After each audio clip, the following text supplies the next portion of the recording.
Hey everybody, this is Jim at FreeChartVideos.com using time-honored techniques to understand modern markets. This video is for educational purposes only, and it is not intended to be used as any form of investment advice. I can draw lines on charts, but you have to draw your own conclusions from your own due diligence and make investment decisions that are suitable for your personal financial situation. I'm not a licensed professional. I'm just a guy who draws lines on charts.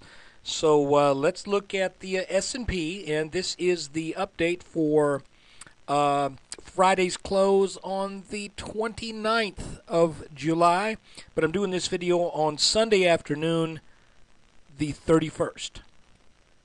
Okay, we are looking at a 30-minute chart that shows us all of the trading since about the 9th of June through the end of July, and here we are starting the month of August. And I want to show you something that's really kind of cool. I don't know exactly why this is, but I've made this observation in a lot of charts in the past. And I've just noticed that it's amazing how often this thing that I'm going to show you just seems to be true for whatever reason. To begin with, I've commented that when we came up to this top over here at 1350, and we've done this before, but I'm just looking at the last two peaks, that when we came up to this top here, the S&P began to sell down in what looked to me to be a descending wedge. And what that means is the bottoms, when we draw a line here, here, and here, and then the tops here, here, here, and here, are defined by a pattern where the lines are not parallel. Instead, they are converging. And if they're converging in a downward fashion, the typical outcome is a bullish move out of that channel. Now, we had our bullish move up, then all the stuff happened with the debt ceiling and all of that, and we now have started another descending wedge that is coming down at a little bit steeper angle. Now I want to show you something. We're going to take a close look at this wedge here and examine that to see what's going on in it.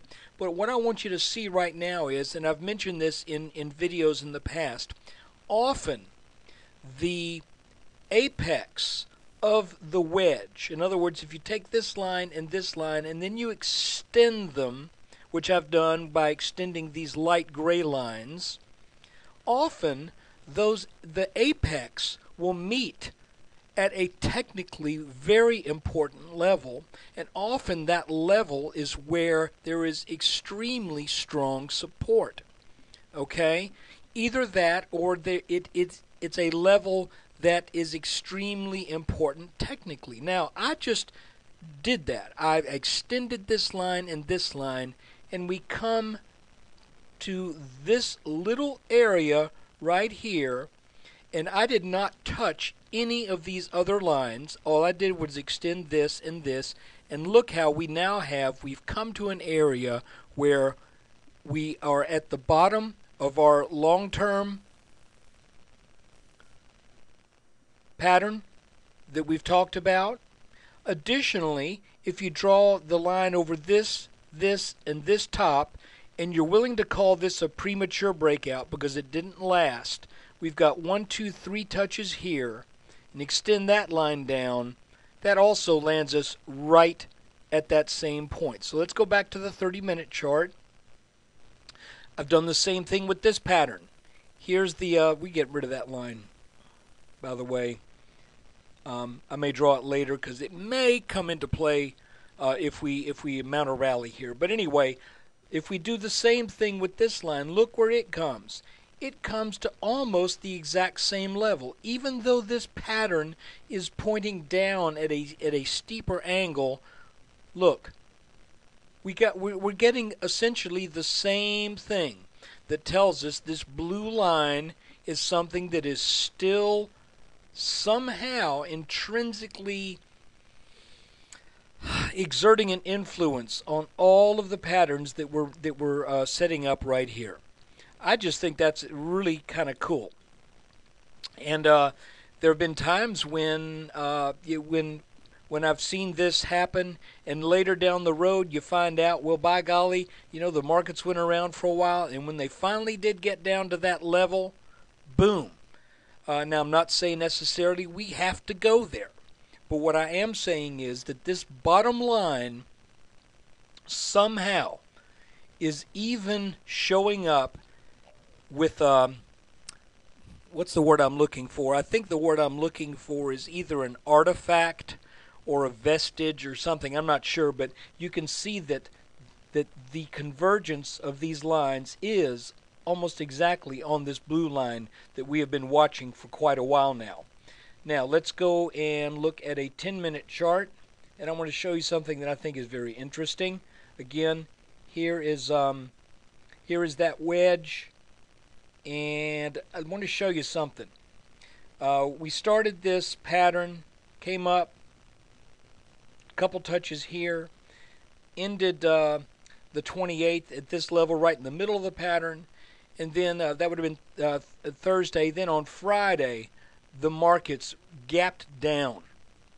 And why did the markets gap down? I want you to please listen very closely. On Friday, we got 3 pieces of news. The first piece of news we got, and by the way, Thursday's employment wasn't that bad. The employment numbers were not as bad as some were expecting. But on Friday, what did we do? Well, we got a sharply revised GDP, a sharply revised version of the first quarter.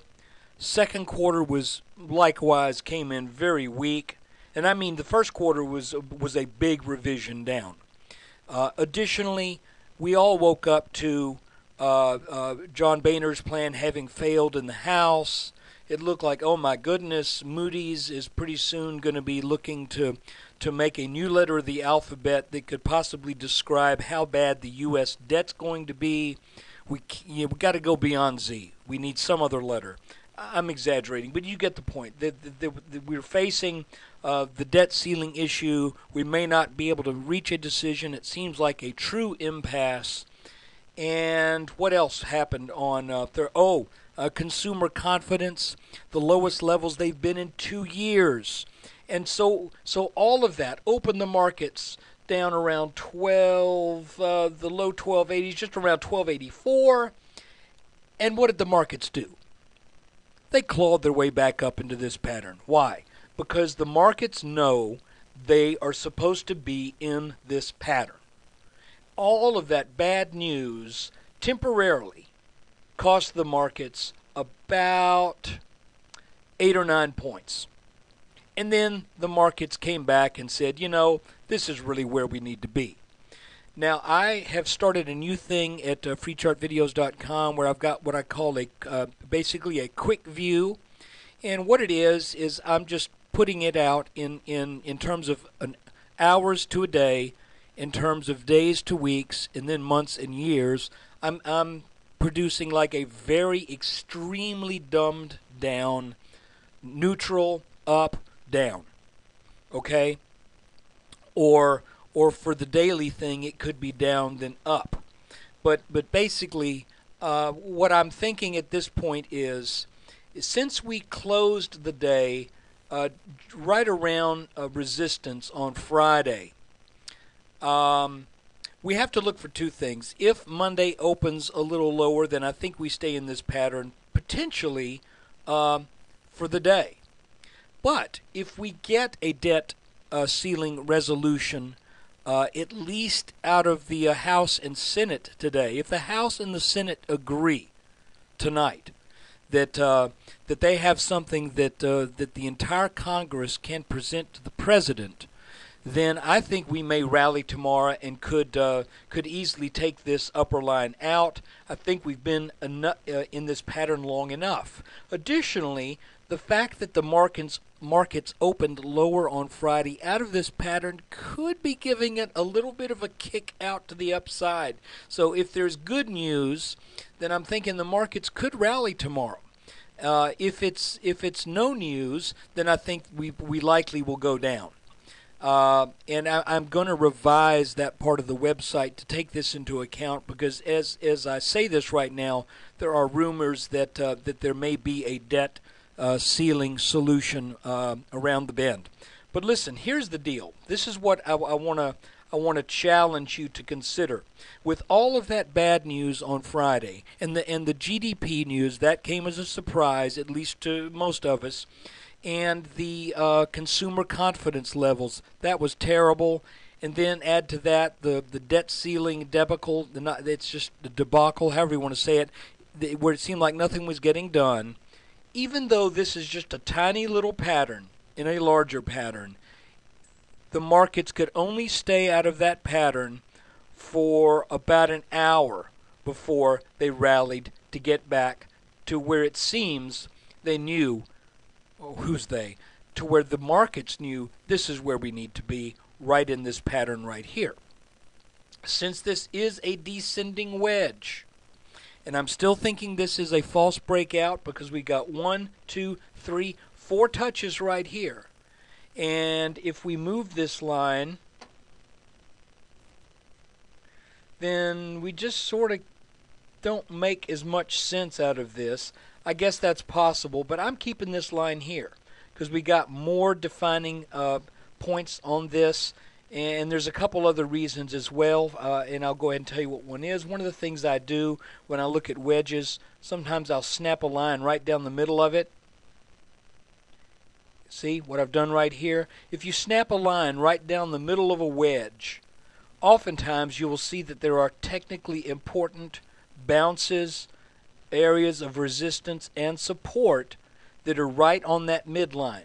If you do that and you do it on a channel, in other words, if we moved this, and I'm taking a little bit too much time doing this, but let's say this is the right pattern, okay, and this is really what's going on.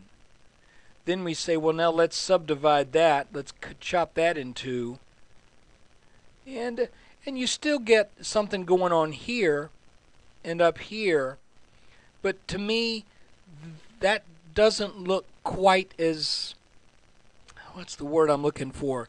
It doesn't look quite as expected. It doesn't look quite as typical.